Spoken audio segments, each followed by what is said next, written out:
Hey everybody, it's spring cleanup here at the Grove. We've got a lot of leaves and stuff to take care of. I've already been working on it some, but it's a couple acres here, so it takes quite a bit to clean it all up. I just kind of wanted to show you what I'm doing and touch base on how I came up with where I'm growing here. So I wanted to start off with how we picked the area that we're growing in. This area was loaded with all kinds of saplings and brush and all kinds of other stuff, and we cleared out most of the hardwood. I'd say probably 90% is hemlocks and pines in here. We did this for the reason that it helps with the shade, and also less leaves from the trees falling makes cleanup a heck of a lot easier. One thing you want to make sure to do when you're looking for your spot is find an area that's shady for the most part and has a lot of moss in it. This is going to help you with knowing when your beds or your logs are starting to get dry, where if the moss starts to turn a little brown or a little yellow, it means you probably should water your beds and your logs. One other thing to take in consideration is what you're going to do with all the leaf debris and fallen branches and things like that from the fall.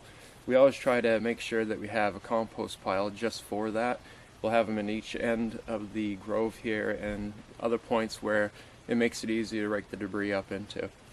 When you're making your compost piles, you can also put your pine needles, hemlock needles, things like that. They can go right into the pile also, because the wine cap will chew those right up. The only issues that wine cap has with conifer is that it takes them probably 2 to 3 years to break down any of the wood chips that you might put in there. So every other year I like to cover the beds with some straw, and then I'll put a little bit of wine cap spawn, and what this does is kind of makes a mat that pulls down on the top, so any branches that may have been sticking out from the year before will actually grab a hold of that and pull it down too, and help with the process and help from it getting so dry. These compost piles that you do will also last as long as you keep feeding them, so if you keep putting your brush and debris and stuff like that in, it'll keep coming back every year. Wine caps aren't just an awesome mushroom to grow, but they're also a huge tool in mushroom farming in a garden like this. Another great mushroom to have in your garden would be the honey mushrooms. These guys will go through and anything, even if it's a secondary competitor that you've got in a bed or whatnot, once it's done they'll actually take that bed over, and that tells you that now it's time to change your bed. If you have logs that it ends up popping out on, those logs are done and they can either go in compost or you can burn them or whatever you want to do with them.